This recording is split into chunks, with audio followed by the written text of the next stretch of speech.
Hello అండి. మీకు ఒక విషయం చెప్పనా? నిన్న ఒక క్లయింట్ కాల్ చేశారు. జెంట్. ఆయన ప్రాబ్లం ఏంటంటే లైఫ్లో కొన్ని ప్రాబ్లమ్స్ ఉన్నాయి. దానికి ఒక సొల్యూషన్ కోసం కాల్ చేశారు.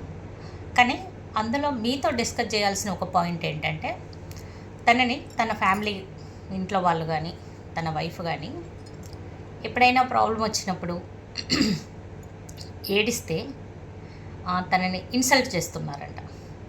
మగవాడి వయ్యి ఉండి ఏడవడం అవసరమా, ఆడదానిలాగా ఏడుస్తున్నావు అని అంటున్నారట. అతను కొంచెం ఎమోషనల్గా చాలా తొందరగా రియాక్ట్ అవుతున్నాడు, ఊరికనే ఏడుస్తున్నాడు.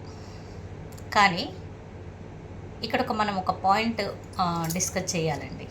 జనరల్గా ఎమోషన్స్ అనేటివి లేడీస్కి ఉంటాయి, జెంట్స్కి ఉంటాయి. బాధ ఎవరికైనా బాధైనా ప్రాబ్లం వచ్చినప్పుడు కన్నీళ్ళు రావడం అనేది చాలా సహజం. వాళ్ళకు కళ్ళు ఉన్నాయి, కన్నీళ్ళు వస్తాయి. వారికి మనసుంది, వారు బాధపడతారు.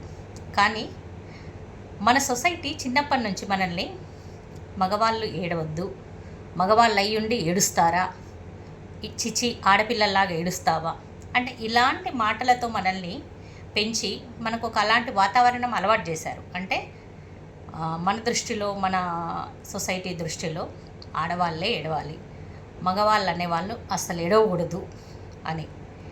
కానీ ఎమోషన్స్ని అలా దాచిపెట్టి లోపలనే అలా ఉంచడం వల్ల స్ట్రెస్ ఇంకా పెరిగి దానివల్ల ఎన్నో ప్రాబ్లమ్స్ వస్తాయి.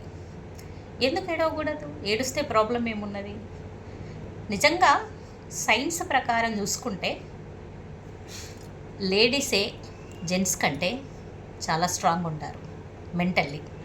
అంటే సైన్స్ మనకేం చెప్తుందంటే ఫిజికల్గా జెంట్స్ బలంగా ఉంటే మెంటల్గా లేడీస్ చాలా బలంగా ఉంటారు. అందుకే ఒక సర్వే ప్రకారం చూసినప్పుడు హార్ట్ స్ట్రోక్స్ అనేటివి జెంట్స్లోనే ఎక్కువ ఉందంట. హార్ట్ స్ట్రోక్ రేట్ అనేది లేడీస్కి జెంట్స్కి తీసినప్పుడు జెంట్స్లోనే ఎక్కువ ఉందట. ఎందుకు అంటే ఎమోషనల్గా మనం చాలా వీక్ అని అనుకుంటాము, కానీ మెంటల్గా లేడీస్ చాలా స్ట్రాంగ్ సైన్స్ ప్రకారం.